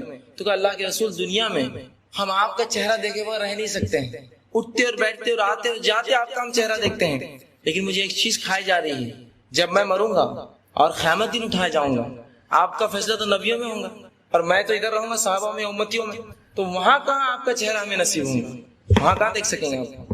تو یہ غم مجھے کھایا جا رہا ہے کہ ہم آپ کو کیسے دیکھ سکیں گے وہاں، جبکہ آپ نبیوں میں ہوں گے اور ہم صحابہ عام لوگوں کے اندر، تو ہم آپ کا چہرہ وہاں نہیں دیکھ سکیں گے۔ تو اللہ کے رسول صلی اللہ علیہ وسلم خاموش رہے، کیا کہتے ہیں؟ وہ صحابی چلے گئے، اللہ کے رسول صلی اللہ علیہ وسلم تھوڑی دیر بعد ان کو بلایا، آپ پر وہی نازل ہوئی، بلایا ادھر آؤ، اور سورہ نساء کی آیت نمبر جو 69 نازل ہوئی آپ کو، کہ اللہ سبحانہ وتعالیٰ نے فرمایا جو کوئی اللہ اس کے رسول کی اطاعت کرے، اللہ سبحانہ فرماتا ہے کہ جو کوئی اللہ اس کے رسول کی اطاعت کرے وہ قیامت کے دن جو ہے نبیوں میں، صدیقین، شہداء اور صالحین میں ہوں گا۔ اللہ سبحانہ فرمایا کہ جو کوئی اللہ اس کے رسول صلی اللہ علیہ وسلم کی اطاعت کرے فَأُولَٰئِكَ مَعَ الَّذِينَ أَنْعَمَ اللَّهُ مِنَ النَّبِيِّينَ وَالصِّدِّيقِينَ وَالشُّهَدَاءِ وَالصَّالِحِينَ وَحَسُنَ أُولَٰئِكَ رَفِيقًا، تو وہ شخص قیامت کے دن نبیوں میں، صدیقین میں، شہداء اور صالحین میں شامل ہوگا، وَحَسُنَ أُولَٰئِكَ رَفِيقًا، اور کیا ہی بہترین ساتھی ہے۔ تو جس نے دنیا میں جس کی اطاعت کی، جس کی پیروی کی، جس طریقے پہ چلا، قیامت کے دن اسی کے ساتھ فیصلہ ہوں گا۔ انس بن مالک رضی اللہ عنہ کہتے ہیں اللہ کے رسول صلی اللہ علیہ وسلم نے کہا کہ جو شخص جس سے محبت کرتا ہے قیامت کے دن اسی کے ساتھ اس کا فیصلہ ہوں گا۔ انس بن مالک رضی اللہ عنہ کہتے ہیں اس حدیث سننے سے زیادہ صحابہ کو کبھی خوشی نہیں ہوئی، اتنی خوشی ہوئی، اس لیے کہ وہ کہتے ہیں کہ میں جانتا ہوں کہ یہ صحابہ جانتے تھے کہ وہ اللہ کے رسول سے محبت کرتے ہیں، اور اللہ کے رسول نے کہا انسان اسی کے ساتھ ہوں گا جس سے وہ دنیا میں محبت کرتا تھا، اور جس نے اللہ اس کے رسول کو نمونہ بنایا وہ انہی کے ساتھ۔ اب اپنا رول ماڈل، اپنا آئیڈیل دنیا میں چننا ہے، کس کے ساتھ ہم فیصلے چاہتے ہیں۔ اور انس بن مالک رضی اللہ عنہ کا بڑا مشہور قول ہے، وہ اللہ کے رسول صلی اللہ علیہ وسلم کی خبر سے گزرتے، اور ابوبکر صدیق اور عمر رضی اللہ عنہ کی خبریں ان کے بعد گزرتے تو ہمیشہ یہ کہتے ہیں کہ انشاءاللہ العزیز قیامت کے دن میں اللہ کے رسول ابو بکر اور عمر کے ساتھ ہوں گا، اس لیے کہ دنیا میں ان سے محبت کرتا ہوں، اور قیامت کے دن میں ضرور ان کے ساتھ ہوں گا، اس لیے کہ رسول نے فرمایا ہر شخص اسی کے ساتھ ہوں گا جس سے محبت کرتا ہے۔ تو جس نے دنیا میں جس سے محبت کی وہ اسی کے ساتھ قیامت۔ اور محبت کس کو کہتے ہیں؟ محبت صرف لفظ نہیں ہے، محبت کے تقاضے ہوتے ہیں، اس کے مطابق اعمال ہوتے ہیں۔ اگر میں یہ کہوں کہ اپنے والدین سے محبت کرتا ہوں تو آپ کیا تصور کریں گے میرے بارے میں؟ اطاعت، فرمانبرداری، خدمت، ہر چیز، کیا یہ تصور کریں گے ان کو مارتا اور پیٹتا ہوں میں اور گالی دیتا ہوں؟ نہیں۔ جب میں کہوں کہ رسول اللہ سے میری محبت ہے تو اطاعت ان جیسی، اس لیے کہ جس سے محبت ہوتی ہے آپ اس جیسا ہی کرنا چاہتے ہیں۔ ایک آدمی ہے اس کو فلاں عمل پسند ہے، اگر آپ اس سے محبت کرتے ہیں آپ وہی عمل کرتے ہیں، تو محبت کا تقاضا ہے اس کے مطابق عمل کیا جائے۔ تو خالص محبت نہیں چلیں گی نام سے کہ محبت کرتے ہیں، اس کے تقاضا ہے کہ اس کے مطابق عمل کیا جائے، تو وہ قیامت دن فَأُولَٰئِكَ مَعَ الَّذِينَ أَنْعَمَ اللَّهُ مِنَ النَّبِيِّينَ وَالصِّدِّيقِينَ وَالشُّهَدَاءِ وَالصَّالِحِينَ، اس آیت کے تحت نبیوں میں، صدیقین، شہداء اور صالحین میں جو اس کا فیصلہ ہے۔ تو اب اپنا اختیار ہے انسان کو کہ جس کو چاہے اپنا نمونہ چنے اور اس کے مطابق کام کرے۔ اب اللہ سبحانہ تعالیٰ اللہ کے رسول صلی اللہ علیہ وسلم کی اطاعت نہیں ہوں گی اللہ اس کے رسول کی، تو دنیا میں کیا نقصان ہوں، کیا اس کے نقصانات ہوں گے؟ اللہ سبحانہ تعالیٰ چند نقصانات گناتا ہوں صرف دنیا میں کیا ہوں گے جب اللہ کے رسول صلی اللہ علیہ وسلم کی طریقے کے مطابق زندگی نہیں ہوگی۔ کہ اللہ سبحانہ تعالیٰ فرماتا ہے قُلْ أَطِیعُوا اللَّهَ وَرَسُولَهُ وَلَا تُبْطِلُوا أَعْمَالَكُمْ، کہ اللہ اور اس کے رسول صلی اللہ علیہ وسلم کی اطاعت کرو اور اپنے اعمال کو برباد نہ کرو۔ مطلب اللہ اور اس کے رسول صلی اللہ علیہ وسلم کے طریقے کے مطابق عمل جو کیا نہ جائے وہ اعمال سارے برباد ہیں دنیا میں۔ آگے اللہ فرماتا ہے اسی طرح سورہ انفال آیت نمبر 24 میں اللہ فرماتا ہے یا ایھا الذین آمنوا استجیبوا للہ وللرسول اذا دعاکم لما یحییکم فاعلموا ان اللہ یحول بین المرء وقلبہ وانہ الیہ تحشرون، کہ اللہ فرماتا ہے کہ اے وہ لوگوں جو ایمان لائے ہو، اللہ اور اس کے رسول اللہ یا الذین آمنوا استجیبوا، کہ سنو اللہ اس کے رسول جس طرف تمہیں بلاتے ہیں، استجیبوا للہ وللرسول اذا دعاکم، کہ اس طرف مڑو، اس طرف دیکھو جس طرف اللہ اور اس کے رسول تمہیں بلاتے ہیں، اور ایک ایسی چیز کی طرف یہ تمہیں بلاتے ہیں لما یحییکم، جو تمہیں زندگی دیتی ہے، فاعلموا، یاد رکھو، ان اللہ یحول بین المرء وقلبہ، اگر تم ایسا نہ کرو گے کہ اللہ اور اس کے رسول کی بات نہ مانو گے تو اللہ حائل ہو جاتا ہے، آڑ بن جاتا ہے ایک انسان اور اس کے دل کے بیچ میں، وَإِنَّهُ إِلَيْهِ تُحْشَرُونَ، اور تم سب کو لوٹ کر میرے ہی پاس آنا۔ تو اگر ایک شخص جس کی بات اللہ اس کے رسول کی باتیں آتی رہی اور بار بار وہ انکار کرتا رہا تو اللہ فرماتا ہے اللہ حائل، آڑ بن جاتا ہے کہ انسان اور اس کی مری و قلبہ، انسان اور اس کے دل کے بیچ میں، اب وہ ہدایت کی طرف کبھی نہیں آنی۔ تو ایسا نہ ہو کہ اللہ کے رسول صلی اللہ علیہ وسلم کی باتیں ہمارے سامنے دہرائی جائے اور ہمارے دل ویسے ہو جائے اور بار بار نافرمانی سے اللہ پھر آڑ بن جائے، اور اللہ جب کسی کے دل اور اس کے بیچ میں آڑ بن جاتا ہے تو کیا وہ شخص ہدایت یا راہ راست پر آ سکتا ہے؟ کبھی نہیں آ سکتا۔ ٹھیک ہے، اسی طرح اللہ سبحانہ تعالیٰ ایک اور نقصان فرماتا ہے کیا ہوگا اللہ اور اس کے رسول کی اطاعت چھوڑنے سے؟ اللہ فرماتا ہے یا الذین آمنوا اطیعوا اللہ واطیعوا الرسول ولا تنازعوا فتفشلوا وتذهب ريحكم واصبروا ان اللہ مع الصابرین. کہ اللہ فرماتا ہے وہ لوگوں جو ایمان لائے ہو اطاعت کرو، فرمانبرداری کرو، بات مانو اللہ کی اور اس کے رسول کی. ولا تنازعوا، دین میں اختلاف نہ پیدا کرنا، دین میں تفرقی نہ ڈالنا، خام و خواہ کے جو دین میں اختلاف نہ کرنا. ولا تنازعوا، تنازع پیدا نہ کرنا. فتفشلوا، اگر ایسا کرو گے دین میں تو کیا ہوگا؟ فتفشلوا وتذهب ريحكم، کیا ہوگا اس کا نقصان؟ تمہارے جو ہے دل میں بزدلی ڈال دی جائیں گی. وتذهب ريحكم، اور تمہاری ہوا اکھاڑ دی جائیں گی. یہ دنیا میں نقصان کیا ہوگا؟ اگر اللہ اس کے رسول کے مطابق زندگی نہ گزارے اور کھلے احکامات آنے کے بعد اختلاف کیا جائے تو کیا ہوگا؟ ہم میں بزدلی آ جائیں گی. بزدلی سمجھتے ہیں؟ بزدلی آج مومن کن کن چیزوں سے ڈرتا ہے کہ دین میں اختلاف کیا، اللہ اس کے رسول کی نافرمانی کی، یہ نتیجہ ہم نے بھگتا. تو یہ چند نقصانات دنیاوی.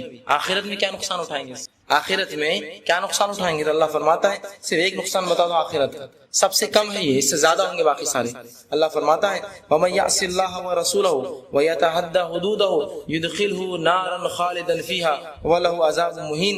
یہ سورہ نساء آیت نمبر 13 تھی کہ جو کہ اللہ اس کے رسول صلی اللہ علیہ وسلم کی نافرمانی کرے گا، يُدْخِلْهُ نَارًا، اللہ اسے داخل کر دے گا جہنم کی آگ میں، خالدًا فِيهَا، اور رہے گا اس میں ہمیشہ ہمیشہ کے لیے، وَلَهُ عَذَابٌ مُهِينٌ، اور دردناک اور رسوا کن عذاب. یہ سب سے ادنا عذاب ہے رسول اللہ اس کے رسول کی نافرمانی کرنے کا. یدخلہ نارا، وہ ڈال دیا جائے گا جہنم کی آگ. ایسا نہ ہو کہ ہماری زندگیوں میں صرف رسول اللہ صلی اللہ علیہ وسلم کی ہم باتیں کہیں اور کبھی ان کو آئیڈیل یا نمونہ نہ بنائیں یا ان کے طریقے پہ جو ان کے طور طریقوں پر زندگی نہ گزارے، بلکہ ہر معاملے میں رسول اللہ صلی اللہ علیہ وسلم کو نمونہ بنائیں. چاہے وہ سونے سے لے کر جاگنے کا معاملہ ہو، یا پیدائش سے لے کر موت اور بیاہ کا معاملہ ہو، یا چاہے زندگی کا کوئی عمل ہو، آپ صلی اللہ علیہ وسلم کو جو ہم نمونہ بنائیں. آئیے اللہ کے رسول صلی اللہ علیہ وسلم کی زندگی سے چند واقعات آپ کے سامنے رکھتا ہوں، چند حدیث رکھتا ہوں تاکہ بات واضح ہو کہ صحابہ کس طرح سے اللہ کے رسول صلی اللہ علیہ وسلم کی اطاعت کرتے ہیں. عبداللہ بن مسعود رضی اللہ عنہ کا بڑا مشہور واقعہ آپ نے بار بار سنا ہوگا. عبداللہ بن مسعود رضی اللہ عنہ مسجد نبی میں داخل ہو رہے ہیں، رسول اللہ صلی اللہ علیہ وسلم منبر سے خطبہ دے رہے ہیں. عبداللہ بن مسعود وہاں آتے ہیں اور اللہ کے رسول صلی اللہ علیہ وسلم کہتے ہیں وہ شخص جو کھڑا ہے بیٹھ جا. اللہ کے رسول صلی اللہ علیہ وسلم فرماتے ہیں وہ شخص جو کھڑا ہے بیٹھ جا.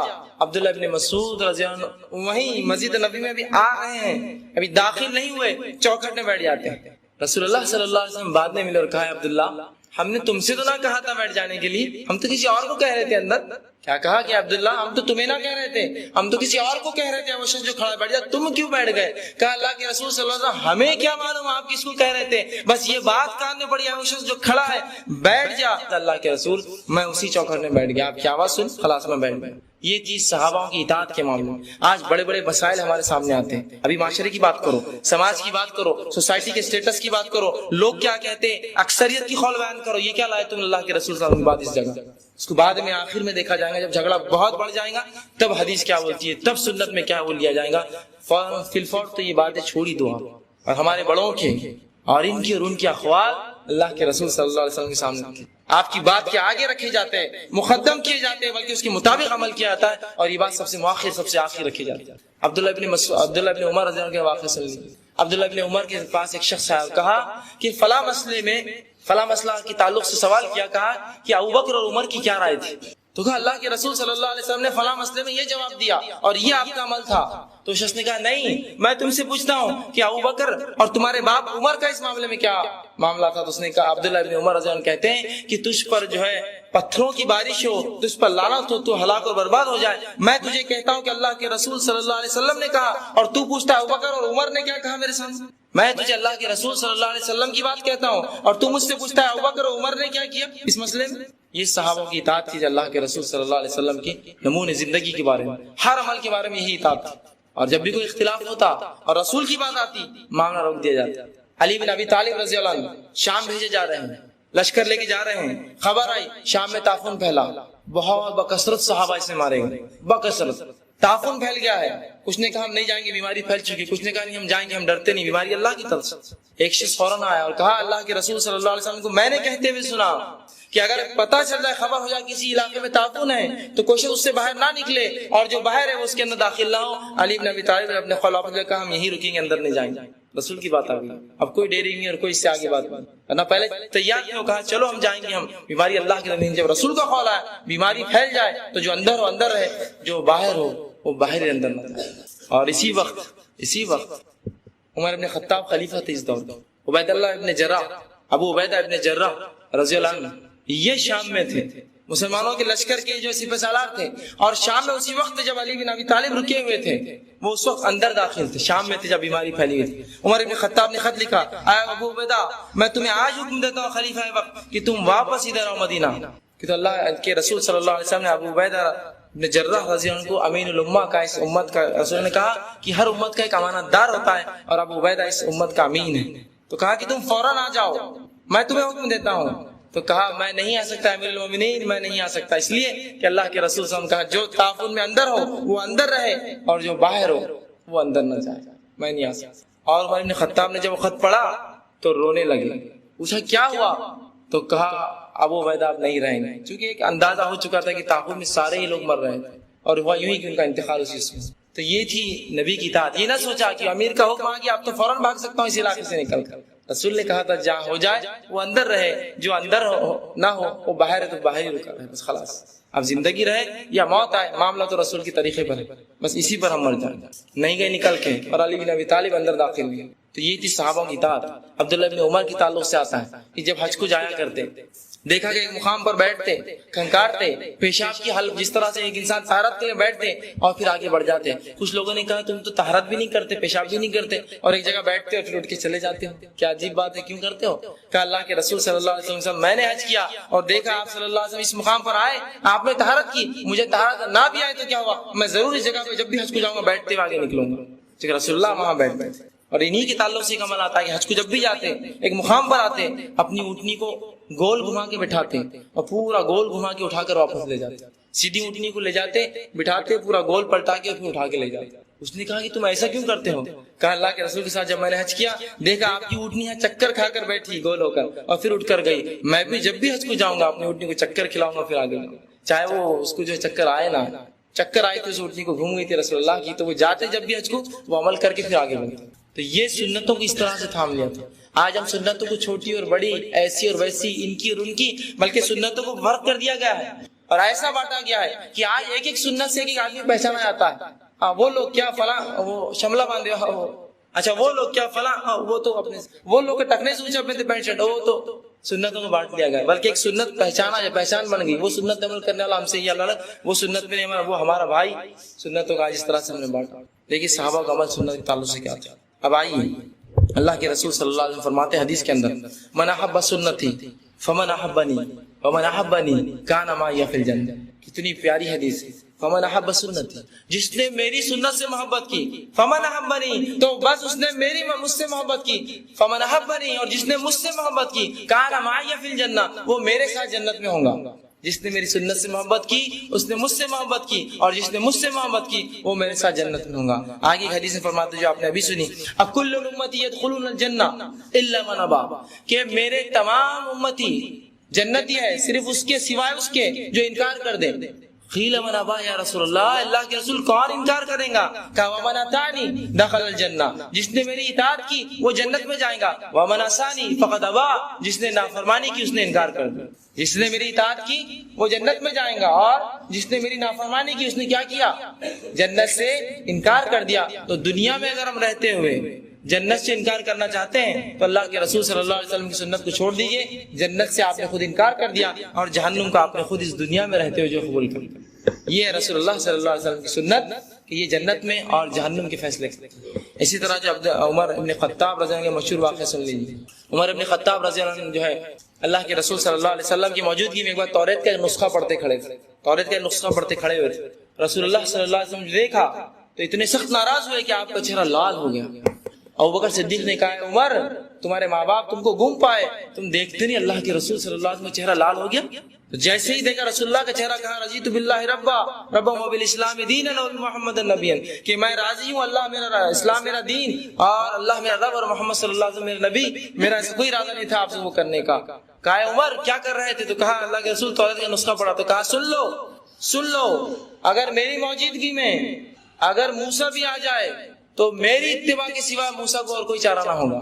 اگر میری موجودگی میں تم توریت پڑھ رہے تھے نا، اگر موسیٰ بھی آ جائے آج، بخاری کی روایت تو ان کو میری اتباع کے سوا کوئی چارہ نہ ہوگا. اور ایک روایت میں کہا کہ اگر میری موجودگی میں موسیٰ بھی آ جائے میری اتباع کے چارہ نہ ہوگا، اور اگر تم ان کی اتباع کرنے لگو تو سیدھی راہ سے بھٹک جاؤں گے. رسول اللہ صلی اللہ علیہ وسلم کی موجودگی میں موسیٰ علیہ السلام جیسے برگزیدہ نبی کی بات بھی اگر مانی جائے تو رسول اللہ فرماتے تم گمراہ ہو جاؤ گے. اور آج ہم نے کس کس کو اپنا بنا لیا، رسول تو دور، یہ وہ چھوٹے اور بڑے معاشرے اور سماج میں پتہ نہیں کون کون ہے جو اللہ کے رسول سے زیادہ ہوں. موسیٰ جیسے نبی کو بھی رسول اللہ کی اطاعت میں داخل نہیں کیا جا سکتا، جبکہ اللہ کے رسول بولتے ہیں کہ موسیٰ اور میرے میں کبھی موازنہ نہ کیا کرو. موازنہ سمجھتے ہیں، کمپیریزن نہ کیا کرو. صحابہ ایک بار یہودی سے جھگڑ رہے تھے، ہمارا نبی اونچا اور ہمارا اونچا، یہودی کہہ رہے ہمارا، صحابہ کہہ رہے ہمارا. تو کہا ہمارا موازنہ نہ کیا کرو میرا اور موسیٰ کا، اس لیے کہ قیامت کے روز جب سب بے ہوش ہو جائیں گے اور بے ہوشی کے عالم سے اٹھیں گے، جب میں اٹھ کر اللہ کے عرش کے پاس جاؤں گا، کیا دیکھتا ہوں کہ موسیٰ پہلے سے عرش کے ٹیکے سے کھڑے ہوئے. مجھے یہ نہیں پتا کہ موسیٰ بے ہوش ہوئے تھے نہیں ہوئے تھے یا مجھ سے پہلے اٹھ گئے. تو لہٰذا موسیٰ سے میرا جو موازنہ کمپیریزن مت کیا کرو. یہ وہ نبی ہے موسیٰ، اولو العزم پیغمبر ہے جس کے تعلق سے اللہ سبحانہ فرماتا ہے نبی صلی اللہ علیہ وسلم آپ کی طرف ہم نے وہی بھیجی جو اس سے پہلے نوح کی طرف اور ابراہیم اور موسیٰ اور عیسیٰ کی طرف بھیجی. اور محمد صلی اللہ علیہ وسلم یہ 5 اولو العزم پیغمبر ہیں. ان میں سے موسیٰ علیہ السلام جیسے نبی کے تعلق سے اللہ سے ہمارے اگر میرے ہوتے موسیٰ بھی آ جائے تو میری اتباع کے علاوہ موسیٰ کے پاس کوئی چارہ نہ ہوگا، اور اگر تم ماننے لگو تو سیدھی راہ سے گمراہ ہو جاؤں گے، بھٹک جاؤں. اب ہم سیدھی راہ پر کیسے باقی رہیں؟ اللہ کے رسول صلی اللہ علیہ وسلم سے ایک سوال ہوا. اے اللہ کے رسول صلی اللہ علیہ وسلم، اللہ کے رسول صلی اللہ علیہ وسلم نے ایک بار ایک خطبہ دیا اور اتنا جامع خطبہ دیا کہ ایک صحابی اٹھے اور کہا اللہ کے رسول جس طرح سے آپ نے خطبہ دیا مجھے ڈر ہے کہ یہ آپ کا آخری خطبہ تھا. اللہ کے رسول جس طرح سے آپ نے آج باتیں کہی ہمیں مجھے ڈر ہے کہ آپ کا آخری خطبہ تھا، کچھ نصیحت میرے لیے فوراً کر دیجیے، آپ کچھ نصیحت کر دیجیے. تو رسول اللہ صلی اللہ علیہ وسلم نے اس صحابی کو نصیحت کی اور وہ صحابی کہتے ہیں اللہ کے رسول صلی اللہ علیہ وسلم کا واقعے میں وہ آخری خطبہ تھا، اس کے بعد آپ کا انتقال ہو، یہ آخری خطبہ تھا. تو رسول اللہ نے اپنی قوم سے وصیت کی، اس امت کو وصیت کر کے گیا آخری وصیت. سن لیجیے ترمذی کی روایت. رسول اللہ سے جب انہوں نے پوچھا کہ ہم کیسے بچے فتنوں اور اس سے، آپ وصیت کیجیے. کہا ترکت فیکم امرین، میں تم میں 2 چیزیں چھوڑے جا رہا ہوں، 2 حکم چھوڑے جا رہا ہوں. لن تزلوا ما تمسکتم بہما، تم ہرگز گمراہ نہ ہوں گے جب تک اس کو پکڑے رکھو گے ان 2 چیزوں کو. کتاب اللہ و سنتی، اللہ کی کتاب اور میری سنت، ہرگز گمراہ نہ ہوں. کوئی تیسری بات بتائی اس کے اندر، کوئی چوتھا، کوئی پانچواں، 2 باتیں. کیا فرمایا؟ ترکت فیکم امرین، 2 ہی باتیں چھوڑے جا رہا ہوں. لن تزلوا، ہرگز گمراہ نہ ہوں گے. اور میں نے اس سے پہلے کہا تھا لن کس لیے استعمال ہوتا عربی میں؟ ہرگز نہیں کے لیے. لن تنالوا البر، تم ہرگز نیکی کو نہیں پہنچ سکتے. ہرگز لن تزلوا، تم ہرگز گمراہ نہ ہوں گے. کتاب اللہ، اللہ کی کتاب، و سنتی، اور میری سنت. تو یہ 2 چیزوں کو اگر ہمیں تھام لیا تو بس یہ ہمیں جو کافی ہے ہر فتنے، ہر فساد اور ہر موقع کے لیے. اب ہمیں اس سے ہٹ کر کوئی چیز کی ضرورت نہیں. لیکن آج ہم دیکھتے ہیں جب بھی اللہ کی کتاب، اس کے رسول کی بات ہوتی ہے، لوگ فرقے میں گنتے ہیں لوگوں کو، لوگ اسلام سے ہٹ کر بولتے ہیں، لوگ ان لوگوں کو کلمہ پڑھو بولتے، تم کلمہ پڑھ لو. اللہ کی کتاب اس کے رسول کی بات، اور اللہ کی کتاب اس کے رسول کی بات تمہارے پلے تھوڑی پڑیں گی. قرآن تو بہت عظیم کتاب ہے، تم کو سمجھ میں نہ آئیں گی اور اس قسم کی باتیں کرتے ہیں. انشاءاللہ قرآن، اس کی عظمت اور حدیث کے تعلق سے دونوں ہی باتیں میری انشاءاللہ عزیز آئیں گی. جو قرآن کی اہمیت انشاءاللہ عزیز جو 27 دسمبر کو جو ہوں گی، 27 کی رات وہ درس ہے، اس میں انشاءاللہ تفصیلی دوں گا. کیا قرآن کو عام لوگ سمجھ سکتے ہیں؟ نہیں سمجھ سکتے. کیا حدیث کو ہم لوگ سمجھ سکتے ہیں؟ نہیں سمجھ سکتے. تو 2 چیزیں رسول اللہ نے ہمارے لیے چھوڑی، اور رسول اللہ کو پتا تھا ان کی امت میں علماء بھی ہوں گے، جہلا جاہل بھی ہوں گے، پڑھے لکھے ہوں گے، کم پڑھے لکھے ہوں گے، سمجھدار ہوں گے، بےخوف قسم کے بھی لوگ ہوں گے، لیکن سب کے لیے ایک ہی نسخہ، کتاب اللہ و سنت رسول. کوئی تیسرا نسخہ نہیں، کوئی تیسری کتاب، تیسری بک نہیں. یہی 2 چیزیں بس. یہ نہیں کہا کہ ایسے دور میں یہ کر لینا اور یہ پڑھ لینا، اور کہا بس 2 ہی ہے، ہرگز گمراہ نہ ہوں گے ان کو تھام لیں گے، اللہ کی کتاب اور اس کے رسول صلی اللہ علیہ وسلم کی سنت. یہ رسول اللہ کی آخری وصیت تھی. ہم اپنے چھوٹے اور بڑوں کی وصیت جو مانتے ہیں، یہ اللہ کے رسول کی اس قوم کے لیے وصیت تھی. اگر اس وصیت کو وہ امتی چھوڑ دے تو میں نہیں سمجھتا اس سے زیادہ گمراہ کوئی اور شخص ہے. تو بس آئیے اپنی زندگیوں کو اللہ کے رسول صلی اللہ علیہ وسلم کی سنت کے مطابق ڈھال، رسول اللہ کو اپنا نمونہ اور آئیڈیل مان لے. ہر کام اس نمونے کو دیکھ کے ہوں گا، چاہے پھر دنیا کچھ بھی کہے. میں دنیا کے خلاف جا سکتا ہوں لیکن اللہ اور اس کے رسول کے خلاف نہیں جا سکتا. صحابہ نے اپنی جانیں دی صرف اللہ اور اس کے رسول کے قول کے لیے، جانیں دی. تو ہم تو الحمدللہ ایسے معاشرے میں رہتے ہیں جہاں کوئی ہماری جان لینے نہیں بیٹھا ہے. ایسے معاشرے میں رہتے ہیں الحمدللہ. تو انہوں نے جانے دیے کہ سنت کے لیے. تو ایسا نہ ہو کہ اللہ اور اس کے رسول کی بات کو ہم دوسرا، تیسرا یا چوتھا یا 5واں یا کبھی ذہن میں نہ لائے کہ اللہ اور اس کے رسول کی سنت بھی ہے، طریقہ بھی کوئی چیز ہے. بس جو ہم نے دیکھا، جو ہم نے سنا، جو ہمارے پاس چلتا ہے اس کو مانے. بلکہ جب بھی کوئی عمل ہو تصدیق کر لے، پڑھ لے، سمجھ لے، دیکھ لے، جان لے کہ کیوں کروں میں ایسا، اور اگر مل جائے دلیل سر آنکھوں پر، نہ ملے تو اس کو جوتے کی نوک پر رکھیے۔ بالکل سیدھی شریعت کی بات ایسی ہے۔ تو آئیے اپنی زندگی کو جو اللہ کے رسول صلی اللہ علیہ وسلم کے نمونہ بنائے آپ کو، اور اس کے مطابق ڈھالنے کی کوشش کریں، اور قرآن کو سمجھیں اور اللہ کے رسول صلی اللہ علیہ وسلم کے حدیث کو سمجھیں، تاکہ ہمیں پتہ چلے کہ اللہ کی کتاب ہم سے کیا کہتی ہے اور رسول اللہ صلی اللہ علیہ وسلم کی سنت ہم سے کیا مطالبہ کرتی ہے۔ ورنہ ایسا نہ ہو کہ ہم مر جائیں اور منکر نکیر آ جائے اور کہے، کیا کہے، سوال کر لے تیرا دین کیا ہے، کیا جواب دیں گے؟ اور تیرا نبی کون تھا، یا تیرا نبی کون ہے، یا ما حضر رجل، یہ آدمی کون ہے، سوال ہوگا خبر میں، کیا جواب دیں گے؟ لوگ بولتے تھے یہ محمد صلی اللہ علیہ وسلم، لوگ بولتے تھے میرا نبی محمد، ایسا نہ ہو بلکہ میں کہہ سکوں فرشتوں سے کہ میرا رب اللہ ہے اور محمد صلی اللہ علیہ وسلم میرے نبی ہے اور اسلام میرا دین ہے، کہہ سکے۔ اور جب ہی ہوگا جب اللہ کی کتاب اس کے رسول کے طریقے پہ چلا جائے گا، کسی اور طریقے پہ چلیں گے تو وہی ہوگا، ہاں لا ادری، میں نہیں جانتا ہے، افسوس میں نہیں جانتا، خبر میں یہ کہیں گا۔